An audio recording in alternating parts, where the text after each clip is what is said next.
पार्वती, जब से तुम आई हो ना, तुम्हारा बर्ताव बहुत अजीब हो रखा है। सबसे पहले आते हम पर अटैक किया। हमने सोचा चलो कोई बात नहीं, परेशान हो गई, नाव का एक्सीडेंट हुआ है, घर वाले स्वीकार नहीं कर रहे हैं। हमने तुम्हें समझा, लेकिन किसी भी हालत में तुम हमारी माँ के साथ बदतमीजी नहीं कर सकती। हम तो बस आज सिर्फ तुम सुनोगी। अब तुम बताओ हमें, जो कुछ भी हुआ तुम्हारी मर्जी से हुआ? यही चाहती थी ना पार्वती? अरे आपकी दुल्हन एकदम टिच तैयार, बस उसकी एक छोटी सी शर्त है, 5 लाख रुपए की।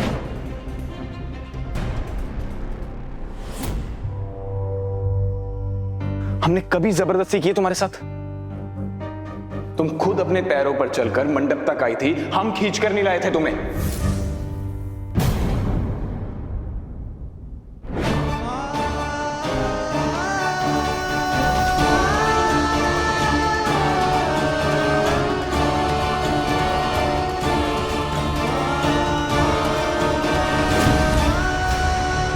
एक लास्ट बार समझा रहे हैं तुम्हें, कभी हाथ पार मत करना, अपनी सीमा मत लांघना तुम।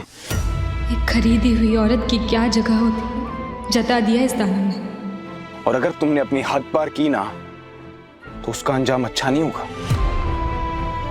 अगर ज्यादा होशियारी करने की कोशिश की तो याद रखना, तुम्हारे पूरे परिवार को हम ढूंढ ढूंढ के मार देंगे। और हाँ, तुम्हारी बहन बूंदी, उसको बनाएंगे पारो।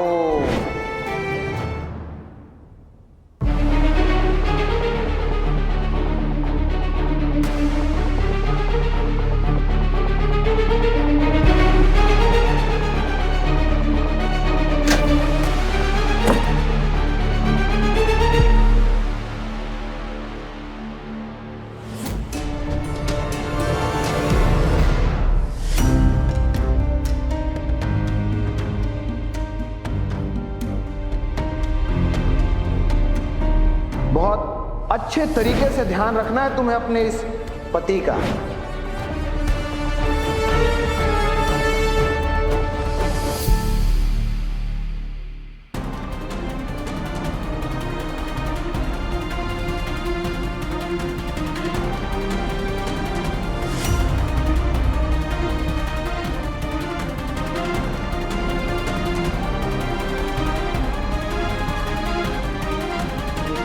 आपका पर्स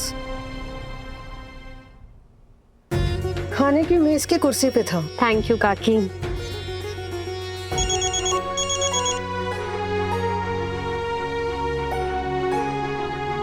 हाँ, सब इंतजाम शुरू करो, मैं बस आ रही हूँ। आज देव हाथ छुड़ा के नहीं भाग पाएगा।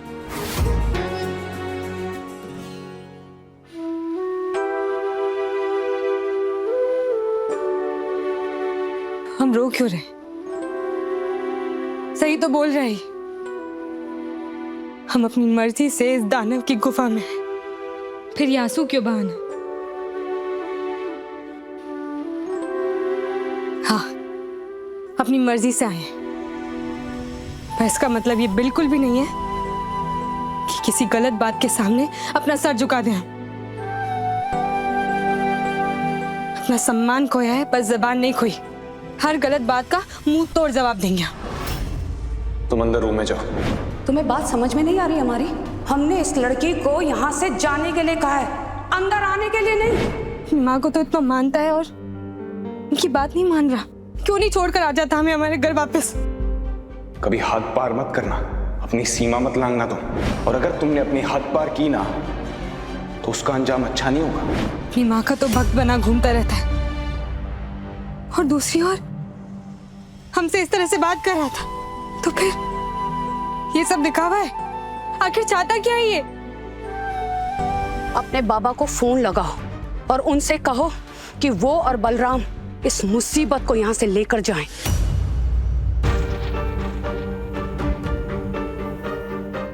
हम जानते हैं देव, तुम्हारे उसूल बहुत बड़े हैं, लेकिन तुम्हारे बाबा ने तुम्हारे साथ अच्छा नहीं किया है। हम तुम्हें ऐसा तड़पता हुआ नहीं देख सकते देव। हम फोन लगाते हैं।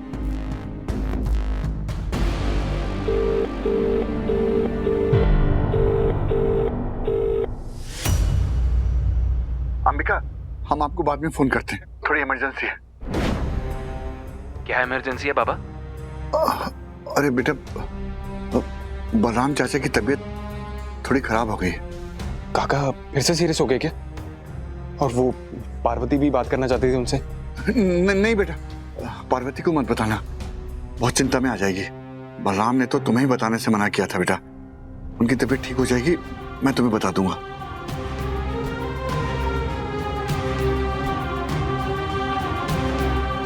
मानव यार, तुम खुद बताओ हम क्या करें।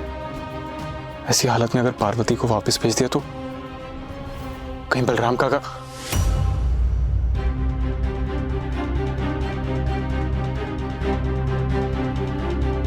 ना, हम जानते हैं कि हमारे फैसले ने आपके दिल को बहुत ठेस पहुंचाई है और पार्वती का बिहेवियर उस पर नमक डाल रहा है। लेकिन मां, हम एक और चीज जानते हैं कि आप पत्थर दिल नहीं है। आप खुद बताओ, अगर हमने पार्वती को वापस भेज दिया और अगर बलराम काका की जान चली गई तो आप भी खुद को माफ नहीं कर पाओगी, ये जानते हैं। तुम उस लड़की को इस घर में जगह देना चाहते हो देव, जो हमसे इस तरह से बात करती है? हमसे? हम बस ये चाहते हैं कि आप पार्वती को थोड़ा वक्त दें। हो सकता है उसका ये बिहेवियर इसलिए हो रहा हो उस नाव के एक्सीडेंट के कारण, उसके कारण उसे ट्रॉमा लगा हो। आप उसे वक्त दीजिए, एक बार संभल जाएगी तो समझ भी जाएगी। आप वो हमारी पत्नी है, जिम्मेदारी है वो हमारी, और हम बहुत जल्द नलिनी को सब सच बताने वाले हैं मां।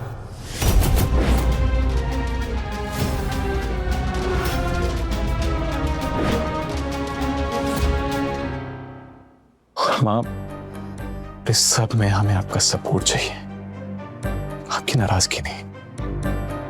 प्लीज मां।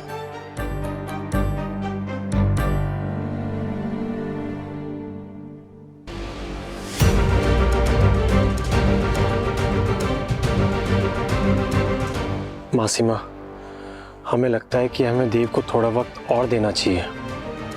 वैसे भी उसने शादी करके अपने दिल को एक घाव दिया है जो अभी भी ताजा है।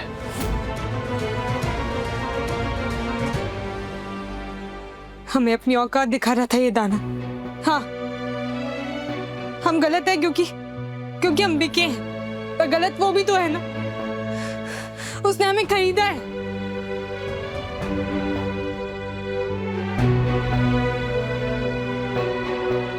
हमें बस मम्मी पापा से बात करनी है, एक बार उनसे पूछना है कि राजू ठीक तो हो गया होगा ना, पर कैसे करें बात? बुलबुल काकी का तो फोन ही बंद आ रहा है।